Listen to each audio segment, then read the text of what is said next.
For updates on sports stories across the globe, Aaron Akirijola joins us. A very good morning to you. Aaron, good morning to you, Rufai. Morning, Aaron. Good morning to you. A special morning, I must actually say. We haven't seen in a while, so. Well, you're wearing red for Arsenal. That's good. It could mean anything. It could be Manchester United. It could mean probably Girona. Okay, but we'll get to that in a moment. Yes, but let's get it started with the fact that one particular man is in a bit of a pickle. Probably he's caught between massive crosshairs. His name is LeBrons James. For those that don't know, this is the 90-year-old son of the legend himself, LeBrons James there. He's to be drafted in the NBA draft 2024 in some few weeks' time. And at the moment, the pressure to play with his dad is there because LeBron is hoping that he can fulfill his lifelong dream. LeBron is 39, by the way, going into his 22nd season in the NBA with the Los Angeles Lakers. And he's dreaming of playing side by side with his son. And although the Los Angeles Lakers do not have the first pick in the NBA draft, and at the moment we hear that the Mavs might just be picking him, and LeBron is even willing to move from Lakers to the Mavs or to just fulfill the dream to play with his son. And the son himself is feeling the pressure. Some are saying that he hasn't earned the right to even be a top pick in the draft because he's not as talented as he should be. But of course, when you look at, because he will feeling the pressure because everyone will want to look at his star. Look at the behemoth who is his dad, and put him side by side with that, and try to compare the young LeBron James back in the day and this particular man, of course, from Arkansas, and put him side by side with Bronny. And they're saying that he's not as talented as LeBron James, but it doesn't matter. There's no competition. It doesn't matter. LeBron James has had how many years in the game? No. LeBron James was a superstar from his college days coming into the NBA. It's not the same time. I just feel okay, like that is what he has to. He will find his own path. Yes, he will. The most important thing is the greatest fulfillment that a father can have is to see your child do well. Yeah. And LeBron James is close to achieving it. So forget all the sentiment that is not even good enough, he's not ready for the draft. He's going to get in there. He's going to find his own path. He's going to live his own life. Yeah. That's just it. He would never live in the shadows of his father. He would live his own life. But he would always have to deal with having a superstar dad. People have human beings like you. No, you can't compare. Human beings like you that put that pressure on people. He will live his own path. He might be as great, he might not be as great as his father. It will be difficult. He will live his own path. Okay, let's see how he goes. Achieve his own success. Let's see how he goes. Leave him alone. Don't put the pressure on him. There's a lot of pressure. Okay. He's done well for himself. Okay, how many people are in the NBA draft? Now, speaking about pressure, Manchester City group, they are facing a huge amount of pressure from UEFA at the moment. A letter has been written to them, and they've told them that at the moment, because first of all, Girona, FC Girona in Spain, have qualified for the UEFA Champions League, haven't had a stellar season, but it comes at a cost. Manchester City Football Group, which are owned by the Abu Dhabi Group, they actually have 47% stake in Girona. And that means that it already violates UEFA laws on multi-club ownership. And they would need to lessen that stake if Girona are to play in the Champions League next season, or forfeit that and then they play in the Europa League, because Manchester City are already in the Champions League. So at the moment, having done so much, the owners of the Manchester City Football Group are caught between the devil and the deep blue sea. It's no big deal.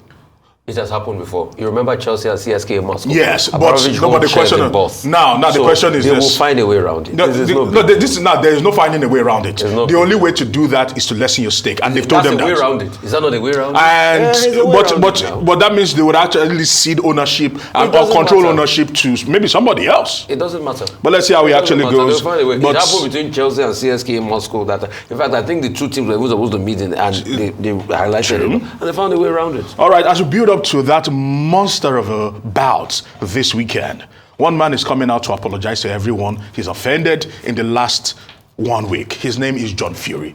He's been on his worst behavior. We know John Fury is a mouthful. He's been threatening people, headbutting people, going at people, and we just put in a clip of several of his antics leading up to this particular fight, almost taking the shine of Tyson Fury. Tyson Fury is a hothead himself, also a very erratic man, but he's been very measured. He's been very, very calculative in the way he has gone about his press conferences and gone about the weigh-ins and the rest of them. But this is the man that is causing all the issues. But he has come out today and apologized to everyone, because here he actually headbutted this boy, and literally he even got a slit in his own head when he actually headbutted his own. He was actually bleeding.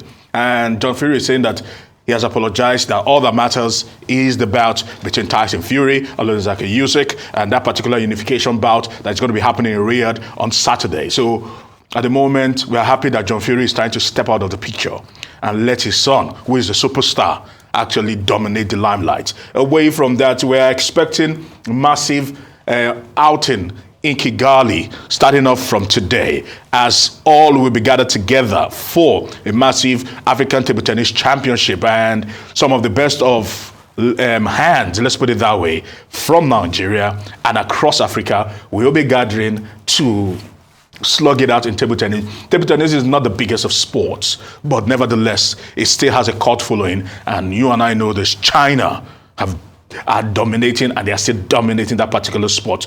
Away from that quickly, let's talk about the VAR. Before we come into what happened yesterday night, let's talk about the VAR. Right now, there are talks that those at Stockley Park might not have a job again, because as it stands right now, there will be a vote taken by the 20 Premier League clubs whether or not they should scrap VAR.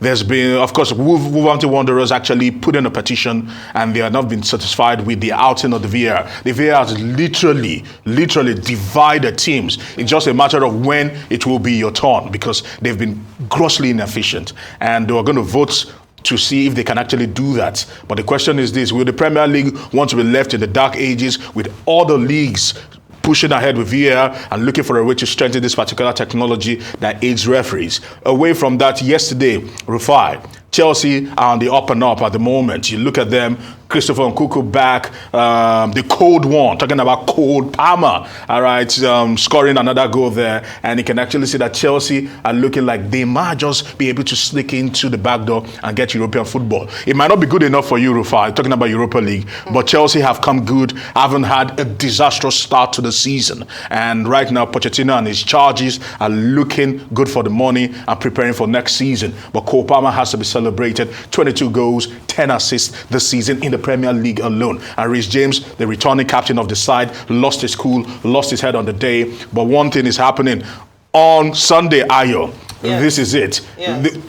If Manchester City win, Arsenal then finishes second. If Manchester City draws, Arsenal must win. If Manchester City lose, Arsenal must win. That's the permutation, and we know that it's going down to the wire. As Manchester City must win, or Arsenal will be hoping and praying for a miracle. That did not happen at the Tottenham Hotspur Stadium. They will be hoping that something happens. Finally, Manchester United, yesterday, they had their final game at Old Trafford. They had the opportunity to say thank you to the fans, having had a very disastrous and a subpar season. Of course, the likes of Kobe Mino, and not forgetting Ahmad also getting into the action there. But this man talking about Eric Ten Hag, said that they go again. But this guy is talking about Anthony Martial, the French international, and also Raphael Varane said their goodbyes, their final goodbyes. We hear that Sir Jim Ratcliffe and his board, they want to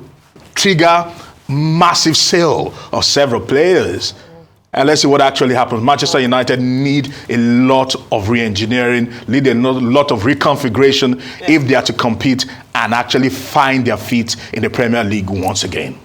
All right, let me just say that Sunday, it's not over until it's over in football. This is football. Anything can happen. Yes, so despite people already calling it after the game with Tottenham, since Tottenham was not responsible enough to do the work, But let us hope that Sunday's result. Can you imagine? They had just one job. I mean, that's the beauty of football. Yeah, that's the fact that even if it goes to the wire, we're still waiting, we're still expectant. And at the end of the day, they talk about Arsenal fans being very loyal. And so despite what the results will turn out, they would pat themselves on the back for having a good run. Because you are going against a man. See, let me say this here. Good run. They say this, it has been a tale of when an irresistible force goes against an immovable object. What becomes the outcome? That is what has happened between Arsenal and Manchester City. But we have to move. You've consistently said that it will make the EPL boring if year in, year out, the same team wins. That's the beauty of football. But you have to best the man that is better than the best. Okay, and this guy said it was a special one. Klopp got tired. Let me just go very quickly to Bronny Klopp got tired because he could not. He could only best him once. Okay, let me go to Bronny James very quickly. Because interesting. It's not because of this dude. That you talk about, the pressure on Bronny, but also there's also the favor as a result of being LeBron James's son. Yes, so that's the other part of it. 2023, he had cardiac arrest. Yes, so I think it's important to also mention that part of his life, that even in himself, he's talked about the love for the game, such that he could have lost his life last year, and he came back, and this was following the fact that he has a congenital heart defect from birth. He had a cardiac arrest, recovered 4 months later, and went back. And he said he understands the risk of going back to basketball, but because of the love. Now, some teams are attracting him. If he didn't have a famous father. Yeah, wait. Some teams. That would have been a death sentence to his career. Yes, but some teams, that's what I'm saying, that there's also the favor of being LeBron James' son. So let's not just focus on the pressure. There's also what he gains from being his son. Yes. Some teams want him on their team with the hope that his father will come to the team. Yes. So, I mean, it's a great career. So I hope he's able to lean more to the favor of being his son rather than concentrate on the pressure. Okay. So a couple of things. Like I said, I think I dealt with that. Let's not put unnecessary pressure on the man. The man will live his life. He will live his path. We have seen football stars that have sporting heroes as father. They're still decent in their own regard. I mean, I can talk to you about Jordi Cruyff that played for Manchester United. He was not the greatest of the greatest. He couldn't have been like his father. But the point is, where do you get that fire from to try to level up? No, because is this thing genetic? Is the question. Talking about talent. I think the mistake you're making here is this. You think life is a competition. It's not. Sometimes it is. No, it's about walking your path. People will walk their path either way. And for millions of people watching, it is not a competition. Plato said the greatest battle is to conquer yourself. As long as you win that battle of conquering yourself every day, quit the competition because your paths are different in life. And I think that's what we should tell people. The uneducated mind think is a competition. So they put themselves in a rat race. And when you put yourself in a rat race, you never even achieve the potential that was set for you in your life. The basis of sports is competition. That's when you take competition out of sports, it's recreation. But the same Olympic motto, Aaron says, Olympic is not about winning, but about participation. That's what they say. But when you take competition out of sports, it is recreation. I think I've rested my case out of there. Competition is sports. Everything is competition. Everything in sports is not about winning. That's just unfortunately. If you make it about winning, they've made sports like that. No, life is going to be about that. But concerning your second point, it is not only one. It is not only. Anyway, I've made the point of CSK, Moscow, and Chelsea. Yeah. Also, another point you should look at is Sir Jim Ratcliffe, that I know owns Nice, owns FC Lucerne, also owns a club Racing in Abidjan. All right. No, but when you look at that, Nice doesn't play. Nice will not be playing the Champions League. Now, 25% stake. In a case where they play the Champions League, you still have to settle it out. That's just it. So, all right. Thank you so much, Aaron. Always an exciting time with you on set with us.